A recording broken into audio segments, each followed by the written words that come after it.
عورتوں کے لیے تو اور خطرناک ہے. رسول اللہ صلی اللہ علیہ وسلم نے فرمایا قیامت کے دن قیامت کے قریب ایسی عورتیں ہوں گی صنفان لم ارہما، دو قسمیں جہنمیوں کی ایسی ہیں جو میں نے نہیں دیکھی، کیونکہ وہ میرے زمانے میں پیدا ہوئی نہیں ہیں. ان میں ایک ظالم حکمران اور ایک دوسرے. فرمایا وہ عورتیں کاسیاتن عاریاتن جو لباس پہننے کے باوجود ننگی شمار ہوں گی قیامت میں. کیوں؟ لباس ہوگا یا تو اتنا باریک لباس ہوگا کہ جسم کی کھال نظر آتی ہوگی، یا اتنا چست لباس ہوگا کہ جسم کے ابھار وہ ظاہر ہوتے ہوں گے. اس آج فٹنگ کے کپڑے اتنا رواج ہے، فٹنگ اپنی کوئی فٹنگ ہے نہیں لیکن کپڑوں کی ایسی فٹنگ. وہ ایک واقعہ نا مشہور، ایک عورت دکان پہ گئی، وہ پٹھان بھائی سے کہتی ہے ذرا باریک وہ شلوار کا کپڑا دے دیں. اس نے شلوار کا کپڑا دے دیا تو اس نے کہا اس سے تھوڑا سا ہلکا دیجئے، تو اس نے اور تھوڑا ہلکا دے دیا. اس نے کہا اور ہلکا، تو اس نے کہا محترمہ اسی میں سب نظر آ جائے گا، اس سے ہلکے کی ضرورت نہیں. یہ مذاق نہیں کر رہا. آج کل خواتین کا مزاج اسی قسم کا بن گیا ہے، اپنے جسم کی نمائش کرنا چاہتی ہیں کہ اتنا کھلے کھلے گلے ہوں، گلے کھلے کھلے ہوں. بس نہیں چل رہا ان کا کس طرح کپڑے مختصر ہوں اور اپنے جسم کی بس نہیں چل رہا کہ جسم کی دکھائیں کس طریقے سے. اس سے سب سے بڑا عذاب دنیا میں عورت پہ آتا ہے، اس کے دل کا سکون برباد ہوتا ہے. دل کا سکون ڈھانپ لے پورے جسم کو. کیا میرا جسم دنیا کو دکھانے کے لیے نہیں ہے میرا جسم دنیا کو دکھانے کے لیے. زینت کی اللہ نے عورت کو اجازت دی ہے تو کپڑے پہنی اچھے خوبصورت لباس پہنے. میک اپ کی بھی اجازت ہے شریعت میں، کوئی پابندی نہیں ہے. زیور تو عورت کے لیے تو زیور کی ترغیب ہے، زیور پہنے، سونے کا پہنے، چاندی کا پہنے، آرٹیفیشل پہنے جیسا آپ کو. لیکن جسم کیوں دکھا رہی ہیں لوگوں کو؟ تو اللہ کے نبی نے فرمایا وہ جہنمی عورتیں جو قیامت کے قریب پیدا ہوں گی میرے زمانے میں نہیں ہے. کافروں میں بھی نہیں تھیں ایسی عورتیں اس وقت. ان میں ایک کیا کہ ان کے جسم اتنا لباس ایسا ہوگا کہ لباس پہننے کے باوجود برہنہ عورتوں میں ان کا شمار ہوگا. دوسرا فرمایا کہ ان کے سر کے مانگ اونٹ کے کوہان کی طرح ہوگی، یعنی بال سامنے سے اٹھے ہوئے ہوں گے. فیشنیبل بال کیسے ہوتے ہیں؟ سامنے سے اٹھا کے رکھے ہوئے ہوتے ہیں. عورت کے لیے جوڑا پیچھے بنانا تو جائز ہے گردن کی طرف، سامنے سے بالوں کو اٹھانا جائز نہیں. عورت کے لیے سامنے سے بالوں کا ایک ہی سٹائل ہے، یا تو سارے بال پیچھے لے جائیں یا درمیان کی مانگ نکال کے سارے بال پیچھے لے جائیں. بس یہی، اسی میں زینت ہے. سفید ہو گئے ہیں بال تو مہندی لگا لیں، ڈارک براؤن مہندی لگا لیں، ٹھیک ہے نا. بس یہی عورت کی زینت. اس کو گھما کے اسٹائل میں کبھی یہاں سے گھمانا، جیسے اداکاروں اور وہ ایکٹروں کو دیکھ کے. یہ تو جہنم کا ایندھن ہے میرے بھائی، یہ اداکار اور فلمی یہ جہنم کا ایندھن ہے. ان کو دیکھ کے جو ہے خود بھی جہنم میں جانا، ان کے راستے پہ چلنا. اگر یہ توبہ کے بغیر مر گئے تو یہ تو جہنم کا ایندھن ہے. تو ان کے راستے پہ نہ چلیں، ہم انہی کے راستے پر چلیں گے جو اہل جنت میں سے ہیں، اسلاف اور تابعین.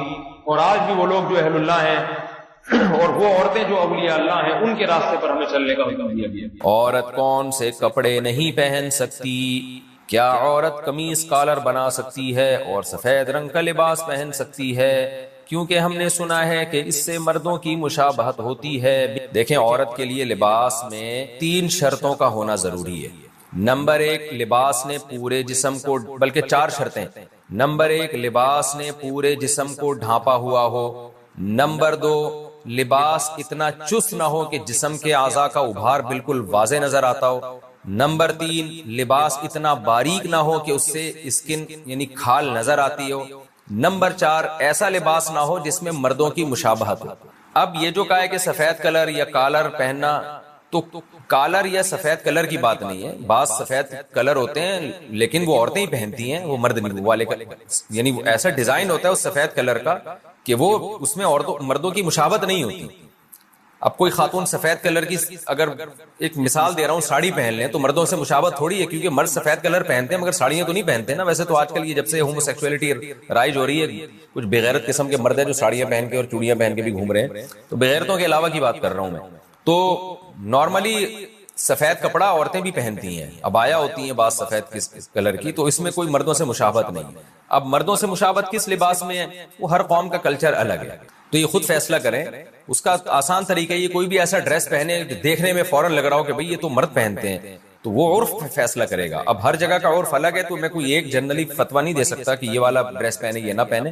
تو وہاں کا عرف دیکھ لیں کیا عرف چل رہا ہے، تو اسی حساب سے فیصلہ کریں گے. بمبئی میں کیا چل رہا ہے مارکیٹ میں، یہ چونکہ بنت عبداللہ نے بمبئی سے پوچھا ہے، تو بمبئی کی مارکیٹ میں کیا چل رہا ہے بھائی، آپ وہاں بمبئی کی مارکیٹ میں دیکھ لیں کہ کون سے کپڑے ایسے ہیں جن کو پہننے سے مردوں کی مشابہت ہوتی ہے، کون سے کے نہیں ہوتی. غیر مسلم عورت سے مساج کرانا، 2 مرتبہ آپریشن ہو چکا ہے اور مسلز اور کمر میں مسلسل تکلیف ہے، کیا اس مجبوری میں کسی غیر مسلم عورت سے جسم کا مساج کروا سکتے ہیں جبکہ سطر کے اعضاء ڈھکے رہیں اور عورت نے دستانے پہنے ہو؟ ایک بہن ناروے سے.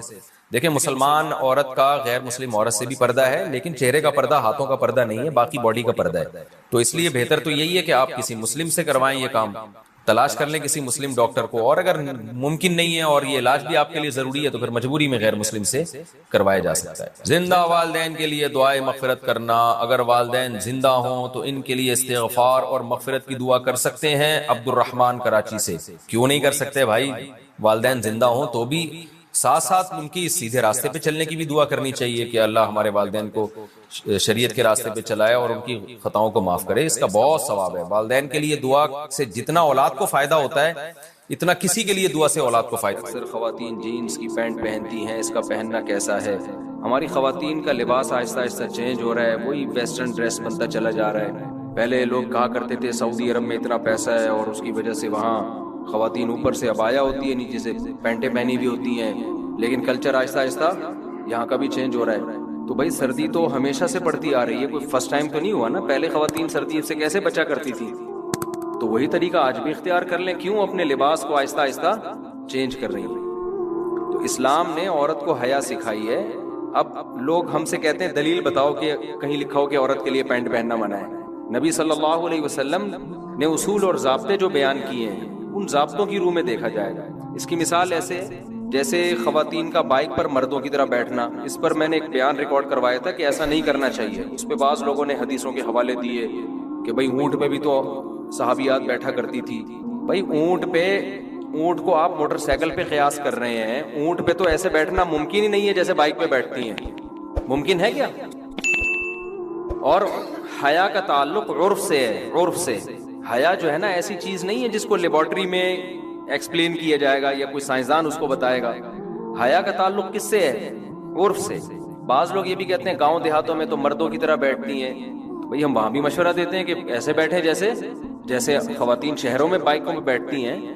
اس میں حیا زیادہ ہے، حیا کا عنصر. اور جہاں بھی حیا کا عنصر زیادہ ہوگا شریعت عورت کی حیا کو پسند کرتی ہے، اپریشیٹ کرتی ہے. کوئی بھی کام جو حیا کے خلاف ہوگا شریعت اس کی حوصلہ افزائی نہیں کرتی. اب یہ حیا کے مطابق ایسے بیٹھنا ہے یا ایسے بیٹھنا، یہ تو آپ کا اگر ذوق صحیح ہے، آپ خود حیا پر ہیں ابھی، تو آپ کی نیچر خود فیصلہ کرے گی کہ بھئی خواتین کے لیے دونوں پاؤں ایک طرف کر کے بیٹھنا اس میں حیا کا عنصر زیادہ ہے.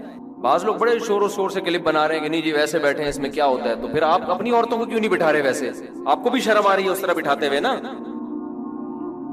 تو آپ کو بھی تو اس میں شرم محسوس ہو رہی ہے. اس کا مطلب ایک چیز محسوس ہو رہی ہے تو ہے وہ.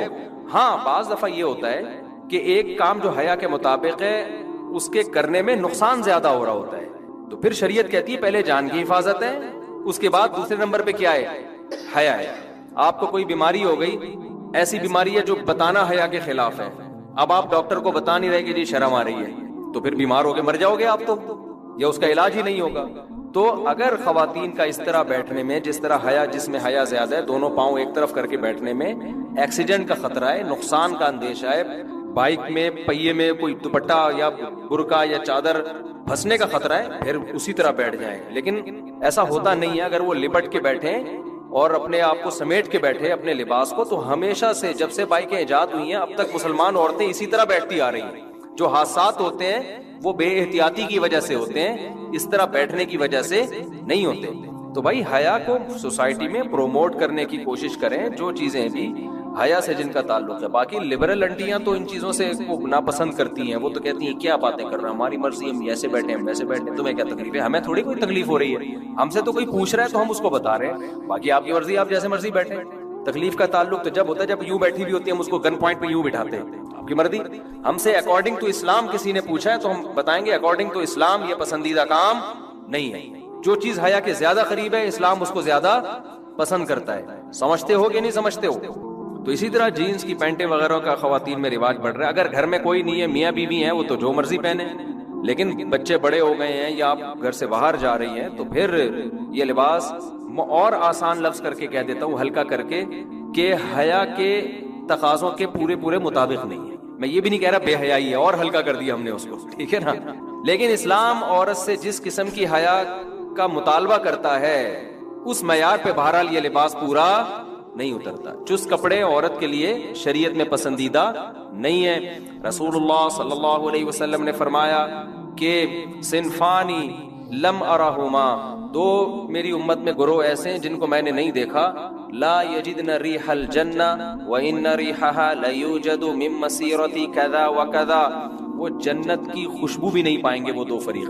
ایک تو ظالم حکمران، اور دوسرا آپ نے فرمایا کاسیات عاریات، وہ عورتیں جو لباس پہنی ہوئی ہوں گی اس کے باوجود اللہ کے ہاں برہنہ شمار ہوں گی، بے لباس شمار ہوں گی. کیوں بھائی؟ لباس جب پہنی ہوئی ہے تو بے لباس کیوں بھائی؟ اس لیے کہ وہ لباس ہونا نہ ہونا برابر ہوگا. تو علماء نے دو شرطیں بیان کی ہیں کہ دو چیزیں اگر لباس میں ہیں تو وہ ایسے ہی ہے جیسے بے لباس. ایک چست اتنا ہو کہ جسم کے اعضاء کا ابھار پورا واضح نظر آتا ہو، اتنا ٹائٹ، اور ایک اتنا باریک ہو کہ اسکن نظر آتی ہو، کھال نظر آتی ہو. تو یہ جو ٹائٹس پہن رہی ہیں لڑکیاں، خواتین پہن رہی ہیں، اس سے تو پورے جسم کا، اس کو تو فیشن بنا دیا جی. تو عورت کا لباس ڈھیلا ڈھالا ہونا چاہیے. تو اب آخرت پر اگر ایمان ہے تو بات سمجھ میں آئے گی. آخرت کو آپ نہیں مانتے تو بھائی آپ جیسا مرضی، جب آپ کا عقیدہ ہی نہیں ہے کہ آخرت میں ہمیں جواب دینا ہے اپنے لباس کے بارے میں، تو جو مرضی پہن لو پھر آپ. یہ تو ان لوگوں کے لیے باتیں ہیں جو اللہ اس کے رسول پر ایمان رکھتے ہیں، آخرت پر ایمان رکھتے ہیں. ہمیں اپنے اعمال کا حساب دینا ہے تو ہمیں لباس میں ان پابندیوں کو اختیار کرنا پڑے گا جو پابندیاں اللہ اس کے رسول نے لگائی ہیں. اب دیکھو، مرد کے لیے ہمیں گرمی لگ رہی ہوتی ہے، بعض دفعہ انسان قمیض پہننے میں بھی گرمی لگ رہی ہوتی ہے، لیکن اللہ نے پابندی لگا دی، مرد بھائی ناف سے لے کے گھٹنے تک اس جگہ کو چھپانا پڑے گا. یہ اللہ میاں نے پابندی لگائی نا. گورے تو نیکر پہن کے گھوم رہے ہوتے ہیں، بڑے لوگوں میں بھی دیکھا ہے جو بڑا ذرا ماڈرن قسم کے ہوتے ہیں، چڈی وڈی میں بھی گھوم رہے ہوتے ہیں، کہہ رہے ہیں گرمی لگ رہی ہے، کیا ہے یہ ٹینشن مینشن. ہم کہتے ہیں بھائی ٹھیک ہے، آپ کو آخرت میں جواب نہیں دینا، ہم نے جواب دینا ہے. تو ہمیں اللہ نے پابندی لگائی ہے کہ جتنی بھی گرمی لگے، ناف سے لے کے آپ گھٹنے تک کا ایریا آپ کو چھپانا ضروری ہے. تو اسی طرح عورت میں بھی اللہ نے پابندیاں لگائی ہیں لباس کے بارے میں، تو عورت کو بھی ان پابندیوں کو فالو کرنا پڑے گا. سمجھتے ہو کہ نہیں سمجھتے؟ دوسری بات یہ ہے کہ دیکھو، ابھی میں گیا ہوں وہاں یورپ میں، کتنی شدید سردی تھی وہاں، تو مائنس میں ٹیمپریچر ہے. تو لوگ کہہ رہے ہیں وہاں پینٹ شرٹ کے بغیر گزارا نہیں ہے، تو ہم تو شلوار قمیض میں گھومے وہاں پہ، ہمارا تو گزارا ہو رہا تھا. مردوں کے لیے پینٹ شرٹ پہننا حرام نہیں ہے، مردوں کے لباسوں کے الگ احکام ہے، عورت کے لیے الگ احکام ہے. لیکن میں بتا رہا ہوں کہ سردی کی وجہ سے پینٹ شرٹ، اس کا کوئی کانسیپٹ نہیں. آپ وہ پہن لیں، انر پہن لیں آپ، اور اندر آپ وہ پہن لیں، ہائی نیک پہن لیں، بہت ہوتی ہے، اور جیکٹ پہن لیں آپ، تو اندر پہن لیں. تو خواتین بھی اگر کوئی سردی زیادہ لگ رہی ہے، اوپر شلوار پہن لیں، اندر کوئی انر پہن لیں. وہ سمجھ میں آ رہی ہے بات؟ اس کے لیے پینٹ ہی پہننا کیوں ضروری ہے؟ اور اگر پینٹ پہننی بھی ہے کسی خاتون نے تو پھر اوپر کی جو لباس ہے نا وہ ڈھیلا ڈھالا ہو، وہ نیچے تک آئے، شرٹ نہ ہو پھر اوپر. جیسے بعض دفعہ انسان انر پہن لیتا ہے یا کوئی ٹائٹ پہن لیا، اس کے اوپر پھر کرتا، خاتون جو ہے نا وہ پھر کرتا ایسا پہنی بھی ہو کہ وہ کرتا کور کر رہا ہو اس کو، پھر گنجائش ہے اس میں. سمجھ میں آ رہی ہے بات؟ تو پینٹ پہننے کے بعد پھر شرٹ نہ ہو، بلکہ اس کے بعد کیا ہو، کوئی ایسا کرتا ہو جو نیچے تک آ رہا ہو، تاکہ وہ جسم کے جو ہے وہ چھپ جائے. مقصد تو چھپانا ہے نا. تو میں یہ عرض کر رہا تھا میرے بھائی، اللہ کے احکام کو ہم لوگ فالو اس لیے نہیں کرتے کہ اس پہ جو سزا ملنے والی ہے وہ نظر نہیں آ رہی. رسول اللہ صلی اللہ علیہ وسلم نے ارشاد فرمایا، رب کاسیات عاریات، بہت سی عورتیں، صنفان لم ارہما، آپ صلی اللہ علیہ وسلم نے فرمایا دو قسم کی مخلوق ایسی ہے جو میں نے نہیں دیکھی. کیا مطلب؟ وہ میرے زمانے میں نہیں پائی جاتی، وہ بعد میں آئیں گے. اور یہ اشارہ اس سے مل رہا ہے کہ وہ قومیں مسلمانوں میں پیدا ہونے والی ہیں. فرمائے ایک ظالم حکمران جو عوام پہ ظلم کریں گے، ہر وقت کوڑا لٹکا رہے گا ان کا. دوسرا فرمایا کاسیات عاریات، ایسی عورتیں جو لباس پہننے کے باوجود برہنہ ہوں گی، ان کا لباس جسم پہ ہونا نہ ہونا برابر ہوگا. فرمایا رؤوسہن، ان کے سر ایسے ہوں گے کاسنمۃ البخت، جیسے اونٹ کے کوہان ہوتے ہیں، ایسے فیشن کیے ہوئے ہوں گے کہ بالوں کو اوپر سے اٹھا کے رکھا ہوا ہوا. تو علماء نے لکھا ہے کہ ایسا چست لباس پہننا جس سے جسم کے اعضاء جھلکتے ہوں، یا ایسا باریک لباس پہننا جس سے جسم کی کھال نظر آتی ہو، اس سے یہ مطلب ہے کہ لباس کے باوجود کیا ہوں گی؟ برہنہ۔ اور آپ صلی اللہ علیہ وسلم نے فرمایا ایسے ظالم حکمران اور ایسی عورتیں لا یجدن ریح الجنہ وان ریحها لیوجد من مسیرۃ کذا وکذا، یہ جنت کی خوشبو بھی نہیں پائیں گی، حالانکہ جنت کی خوشبو تو اتنے سال کی مسافت سے محسوس ہونا شروع ہو جائے گی، اتنا دور رکھے گا، چاہے یہ نماز پڑھیں، چاہے حج کریں، چاہے زکوٰۃ دیں، لیکن آپ صلی اللہ علیہ وسلم کی حدیث کے مطابق یہ جنت میں نہیں جا سکتی۔ کتنا بڑا حکم ہے، مگر آج اس حکم کی دھجیاں اڑائی جا رہی ہیں۔ ایک بات میں بار بار کہتا ہوں، دیکھو اپنی بیٹیوں کو پراپر ڈریس پہنایا کرو۔ لوگ کہتے ہیں ہماری بیٹی ہمارے قابو میں نہیں ہے، بالغ ہونے کے بعد اگر قابو میں نہیں ہے تو بات سمجھ میں آتی ہے، بچیاں تو قابو میں ہی ہوتی ہیں نا۔ کسی بھی دیندار کو کھڑا کر دو، اس کے بیٹے کا لباس دیکھو اور اس کی بیٹی کا لباس دیکھو۔ ابھی میں ہانگ کانگ گیا نا، مردوں کے پورے کپڑے ہیں، پورے نا ان کا بس نہیں چل رہا ہوتا، منہ بھی چھپا لیں وہ۔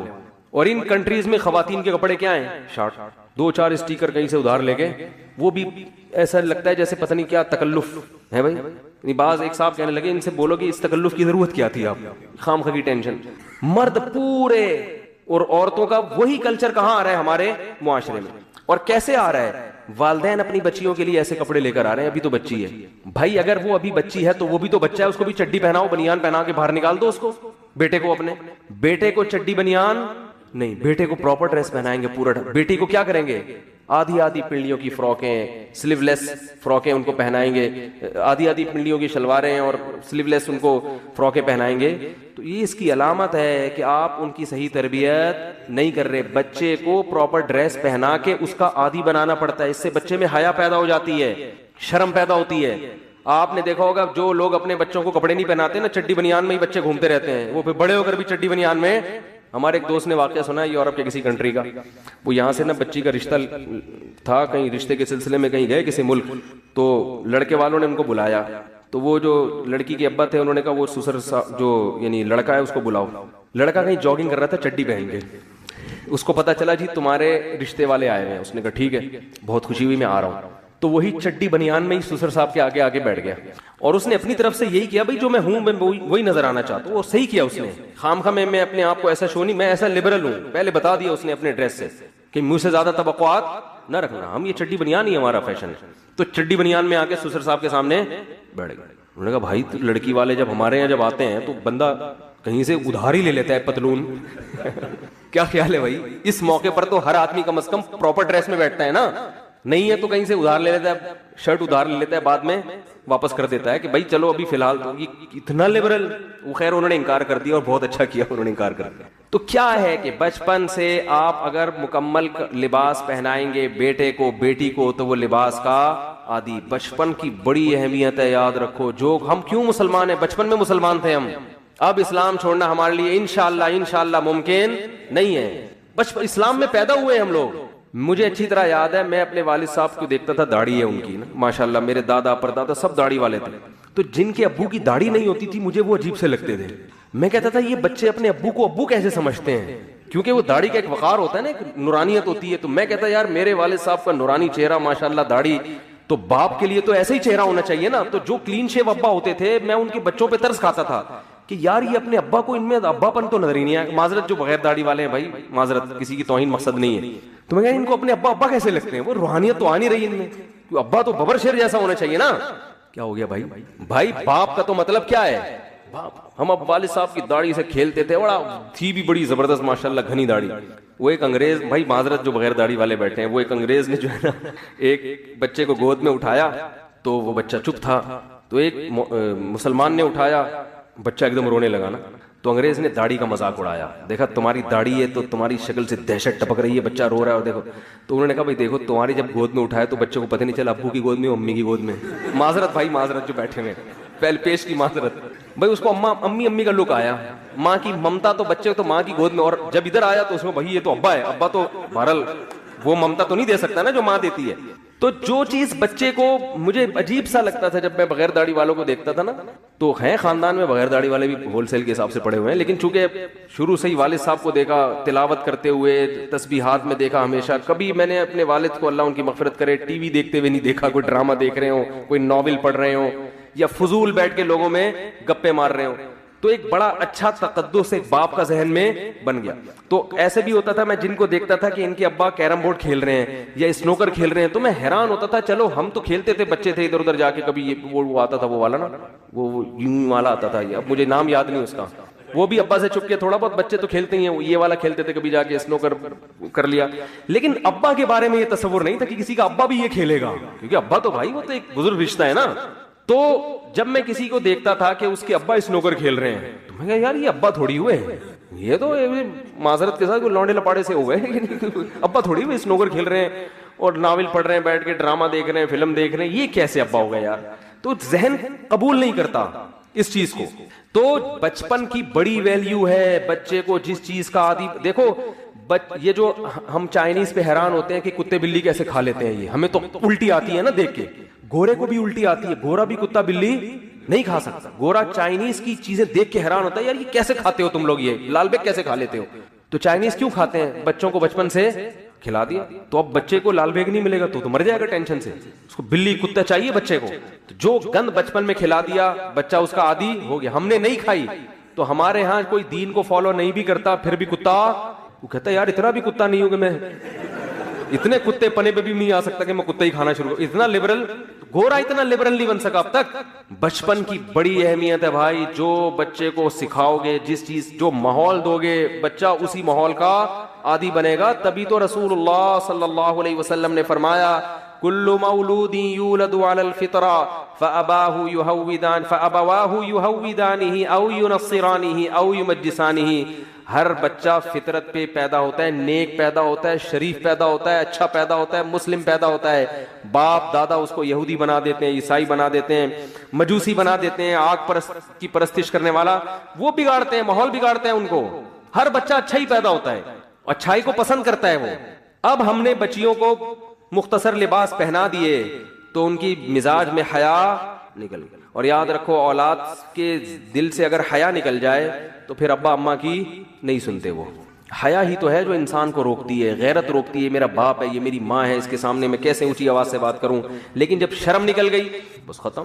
تو جب بیٹیاں جو ہے نا, بیٹیاں باپ کے سامنے جب ان کے سر پہ چادر ہو تو وہ زیادہ اچھی لگتی ہیں. آپ تجربہ کر کے دیکھ لیں, جوان بیٹی باپ کے سامنے سر پہ چادر رکھ کے بیٹھے گی, باپ کو اس پہ پیار زیادہ ہے. یہ رشتہ ایسا ہے.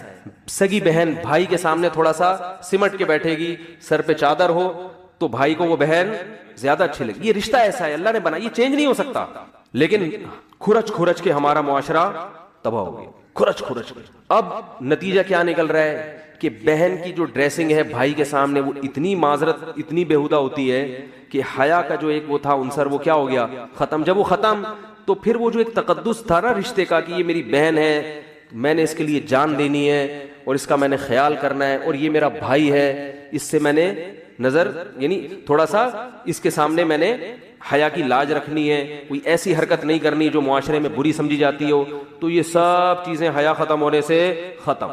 تو نہ وہ بہن بھائی کی عزت کرے گی, نہ بھائی بہن کی عزت کرے گا. تو تڑاک سے باتیں, وہ ادھر جا رہی ہے پرس لڑ گیا, جا رہی ہوں, ٹھیک ہے نا, میں کسی سے پوچھ کے کچھ بھی نہیں کرتی, تو روک سکتا ہے روک لے. وہ کہتے ہیں تم جا رہی ہو تو میں بھی جا رہا ہوں. وہ ادھر انجوائے, وہ معذرت جو ہو رہا ہے اللہ بچائے ہم سب کو. سارا کلچر کیا کر دیا, تباہ کر دیا, برباد کر دیا. تو میرے بھائی اللہ نے کہا ہے کہ میں نے تمہیں پیدا کر کے چھوڑ نہیں دیا کہ تم جو مرضی کرتے رہو. وہ جو میں نے آیت پڑھی نا, اللہ نے فرمایا تمتعوا, مزے اڑا لو, اڑا لو مزے, جو کرنا ہے کر لو. فإن مصيركم إلى النار, آنا کہا ہے, کہاں ہے, جہنم کی آگ, چھوڑوں گا نہیں میں. یہ مثال انٹیوں میں پائی جاتی ہے. خواتین کو شکایت ہوتی ہے بھائی میاں جو ہے ہمارے حقوق ادا نہیں کر رہا. بالکل صحیح شکایت ہے. اگر وہ خرچہ نہیں دے رہا ہے, نان نفقہ نہیں اٹھا رہا ہے, جیسا خود پہنے ویسا اپنی زوجہ کو پہنائے, یعنی ویسا کا مطلب جس اسٹینڈرڈ کا لباس خود پہنتا ہے اسی اسٹینڈرڈ کا بولو نا. اب بول نہیں رہے, دیکھا نا اپنے خلاف بات جا رہی ہے. بیگم کو وہی اسٹینڈرڈ, جی جی جی جی جی, خیال کا لفظ نا مبہم ہے, وہ ہر آدمی کہتا ہے میں تو خیال کرتا ہوں, تو اس لیے میں خیال کو نہیں پوری تھوڑی ڈیٹیل بتاتا ہوں. جس اسٹینڈرڈ کا خود کھاتا ہے اسی اسٹینڈرڈ کا زوجہ کو کھلائے. ایسا نہیں ہے کہ خود پیزے برگر پھوڑ رہا ہے جا کے اور اس کو مسور کی دال پہ ٹرکھایا ہوا ہے. تو یہ سارا اسٹینڈرڈ, اس کا جو لیونگ اسٹینڈرڈ ہے وہ آپ کے لیول کا ہونا چاہیے, جو آپ کا اسٹینڈرڈ ہے. تو یہ ذمہ داری کس نے لگائی ہے بھائی؟ بولو نا. اسلام نے, اہل مغرب نے یہ ذمہ داری مرد پہ نہیں لگائی ہے. ہماری خواتین شکایتیں کرتی ہیں کہ میاں حقوق ادا نہیں کر رہا, یہ نہیں کر رہا, وہ نہیں کر رہا. بالکل صحیح ہے بھائی, اس کے باپ کو بھی کرنا پڑے گا. یعنی اس کے باپ کا مطلب یہ نہیں کہ اس کے باپ کو, اسی آدمی کو پیار سے اس کا باپ کہا جاتا ہے اردو میں. آج ہر آدمی اپنا باپ خود ہی ہے نا آج کل. لیکن یہی انٹیاں جب شوہر ان سے کہتا ہے کہ آپ میری مرضی کے بغیر گھر سے مت نکلو, بیگم جب کہیں جاؤ تو مجھ سے پرمیشن لو. صرف اطلاع دینا کافی نہیں ہے, شوہر کی پرمیشن کا ہونا ضروری. اسلام عورت کو باؤنڈ کرتا ہے کہ جب اس کی شادی ہو گئی ہے. اب آپ کہو گے مصعب کیا قومی ترانے سنانے لگ گئے ہیں؟ میں تھکا ہوا ہوں بھائی, میں ابھی سفر سے آیا ہوں. رات میرا بیان تھا اتنا لمبا پنجاب میں, تو جب میرا بہت زیادہ لمبا بیان تھا, رات بھر سویا نہیں, پھر صبح کی فلائٹ تھی, تو پھر یہ سر لگانا پڑتا ہے تاکہ میں بولتا رہوں, سمجھ رہے. تو انٹیاں جو ہیں وہ شکایت کرتی ہیں میاؤں کی کہ یہ ہم پہ روب جماتے ہیں, ان کو کیوں بتائیں ہم باہر جانے سے پہلے. کیا الٹی باتیں بھی شروع ہو جاتی ہیں. کیا میں کوئی فلم دیکھنے جا رہی ہوں؟ بعض دفعہ میاں کو محبت اتنی ہوتی ہے, بیگم کہیں جا رہی ہوتی ہے. ونس اپون اے ٹائم ایسا ہوا کرتا تھا, اب تو اس طرح آج کل اس طرح کی اطلاعات آ نہیں رہی ہیں. میاں کہہ دیتا ہے کہ آپ نہیں جائیں, میں ابھی گھر میں ہوں, میں چاہتا ہوں کہ آپ گھر میں رہیں. بیگم کہنی نہیں, میں اپنی اماں کے جا رہی ہوں یا کہیں بھی جا رہی ہوں. تو اسلام ایسے موقع پہ بیگم کو سپورٹ کرتا ہے یا میاں کو؟ میاں کو. سمجھتے ہو کہ نہیں سمجھتے؟ یہاں خواتین کہتی ہیں کیوں بھائی ہم کوئی غلام ہیں؟ کل میں نے رات پنجاب میں ایک بہت بڑے بورڈ پہ دیکھا, ہم کوئی غلام ہیں. تو خواتین نے بھی یہ لفظ سیکھ لیا ہے, ہم کوئی غلام ہیں جو ہم بتا کے جائیں. اے بھائی ہم کیوں بتائیں کسی کو؟ تم کون ہوتے ہو پوچھنے والے؟ پھر ہر وقت کی پابندیاں لگائی ہوئی ہیں میرے اوپر, ہر وقت کی پابندیاں ٹھیک ہے, یہ غیر اخلاقی حرکت ہے ہر وقت کی پابندی. لیکن بہرحال عورت کو کیا حکم دیا جائے گا کہ وہ اس معاملے میں شوہر کی اطاعت کرے. آج کل جیسے مردوں نے حقوق ادا کرنا چھوڑ دیے تو خواتین بھی بہت ساری لبرل ہوتی جا رہی ہیں, وہ میاں کو بتانا ضروری نہیں سمجھتی. ایسے بھی کیسز آتے ہیں, میاں صاحب کہہ رہے ہیں بھائی ان سے نہیں بات کیا کرو, اس سے نہیں جی تم کون ہوتے ہو روکنے والے. تو بھائی جب آپ میاں سے اپنے حقوق لے رہی ہو کس کے نام پہ؟ اسلام اس کو پابند کر رہا ہے, سمجھ لیں آپ. اسلام کے علاوہ کسی کا باپ بھی شوہر کو پابند نہیں کر سکتا, خوب سمجھ لو. اور اسلام کی پابندی اگر نہ ہو تو کوئی بھی زوجہ کے حقوق ادا نہیں کرے گا, قانون کروا ہی نہیں سکتا. پھر یہ ٹاپک چینج ہو رہا ہے, کیا کریں یار. میں خواتین کو بتا رہا ہوں اسلام کی قدر کرو. یہ جو میاں پاکستان میں اور اسلامی ملکوں میں میاں جو خرچہ کرتے ہیں نا بیگموں کے اوپر, جو حقوق ادا کرتے ہیں, یہ اسلام کی وجہ سے کرتے ہیں, یہ گورنمنٹ کے لا کی وجہ سے نہیں کرتے. لا میں اتنی طاقت نہیں ہے کہ حقوق ادا کروا دے. گوروں نے کتنے زبردست لا بنا کے مسلط کیے, انہوں نے بھی بالآخر ہتھیار ڈال دیے کہ بھئی قانون کے ذریعے شوہر عورت کے حقوق ادا کرے, یہ پاسبل نہیں ہے. دیکھو ہمارے نبی صلی اللہ علیہ وسلم, عرب میں عورت کو پاؤں کی جوتی سمجھا جاتا تھا, کوئی اوقات نہیں تھی.